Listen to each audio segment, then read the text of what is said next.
Top 14, folks. Toulon and La Rochelle. That is how I started my Monday morning here in New Zealand. Sunday game over in France. Very much a game of two different halves.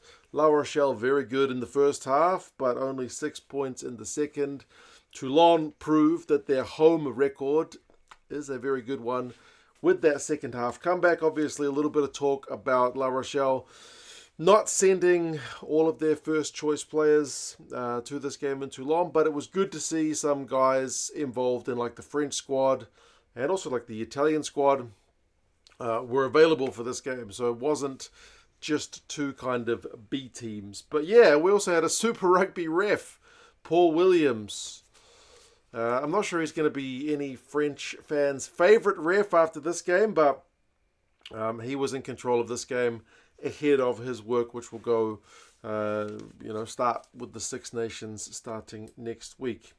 I mentioned a start from La Rochelle as we go through some key events and stats. La Rochelle started very well. 2 tries in the first 20 minutes. The first one was this left winger who I don't think I've seen before, Bosmaram. The blonde, very striking, like in terms of his hairdo. A guy that you won't forget easily. But he's got some proper pace. Looks like a youngster. He looks very young. I think he is very young.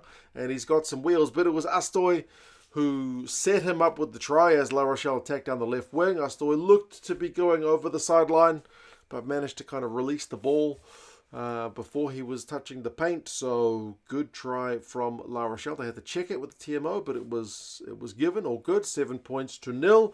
And then Dave Ribbons for Toulon giving away a croc roll penalty meant that La Rochelle were able to kick a penalty to give themselves a 10-point lead. In the other direction, Priso got held up, which was a missed opportunity for Toulon. They probably should have done a little bit better with that chance.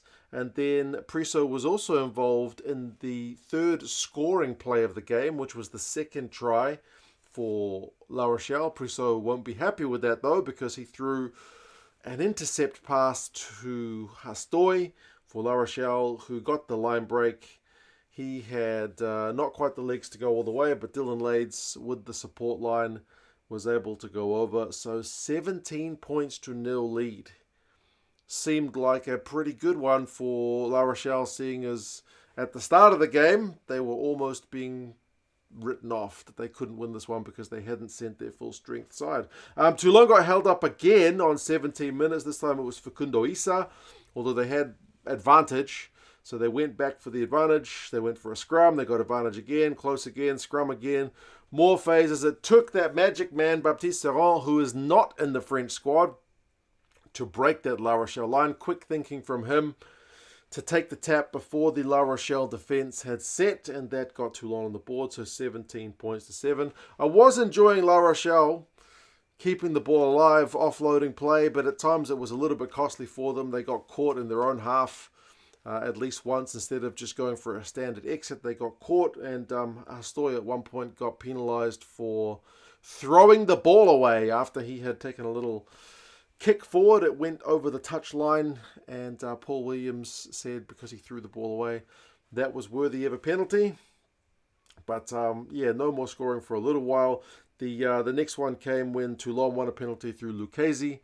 At the breakdown, Serran was able to slot that one, 17 points to 10. And like I mentioned, that was probably punishment for La Rochelle for not having that kind of standard exit play.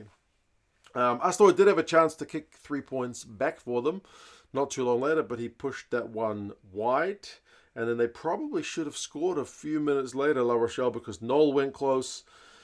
And his offload just couldn't find a supporting man. It ended up going to Priso from Toulon, who then kicked it long, which was unusual. I'm not sure I've ever seen Danny Priso kick a ball before, but he kicked it. But they had advantage anyway, La Rochelle, so they went to go back for the 3 points. So 20 points to 10. That's the halftime score. Toulon did turn down 3 points at the end of the half to go for an attacking lineout, but they lost the lineout. The lineout did have some problems for Toulon this week, to be honest. But 20 points to 10 at halftime for the La Rochelle guys. That's a good lead. Toulon has had more ball, 53%. They've had more territory, 61%, but their defensive effort has not been great. The defenders beaten is 13-5 to La Rochelle, so they've been able to break a lot of Toulon tackles. Clean breaks, 4-2 to La Rochelle. The main area of concern for La Rochelle, I think, is the penalties. 8-2 at halftime, and that trend would continue in the second half. Cost them a few times. And for Toulon, too much dropped ball. Turnovers conceded 8-5. La Rochelle start the second half with a 3-point.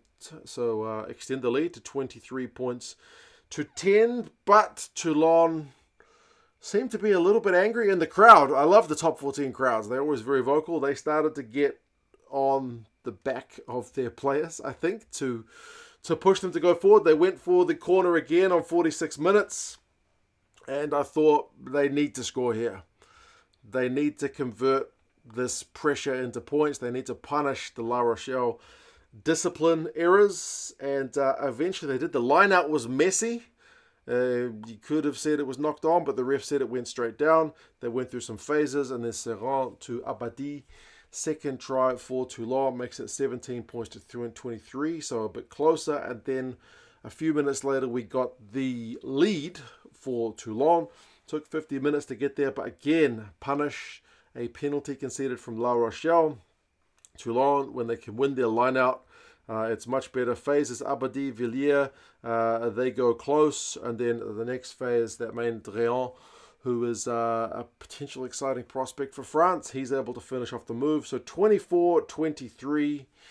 Now Toulon are in front, and they won't go behind. Too many penalties. Eventually, for La Rochelle, leads to the yellow card for Sotidza, the hooker, and Toulon punish again. So it's 3 tries in a row. Issa is able to finish this one a couple of phases after a tap play. So 31-23.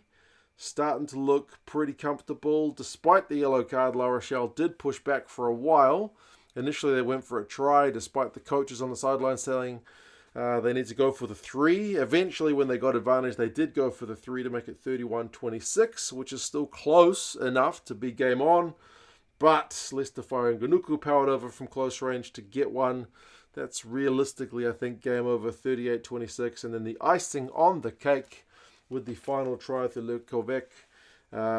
Again, the pressure had to pay off. Villiers and Dréant had both gone very close, but the forwards finish it off 45-26. The Toulon crowd will go home very happy with their second half performance. Possession 59-41, territory 61-39. These are good numbers for Toulon. Their line-out still struggled. It was 10 from 14 by full time, which is not a very good return, whereas La Rochelle's was 5 from 6. Penalties conceded, though, for La Rochelle, 14 to Toulon's 7. Hard to win games when you concede double the penalties of your opposition. La Rochelle's Hastoy had 82 meters and beat 4 defenders. Obviously got a try assist as well. Botier had 15 tackles, leading the way defensively for La Rochelle. For Toulon, Abadi, 64 meters, 2 clean breaks is not bad for that man, plus a try. Alangahu had 12 tackles, and Issa 3 turnovers, 1. So yes, Toulon, very hard side to beat at home. Change of pace for me to watch some top 14, but I do find it pretty entertaining. The crowds are good. I had the commentary with the regular top 14 guy in English and Andrew Mertens. Andrew Mertens likes to whinge a lot about the officiating, but maybe that's just his style. It was a bit different, but sometimes when it's Paul Williams, I can't understand it. But anyway, you guys let me know your thoughts on the game, and I'll talk to you guys again soon. See you later.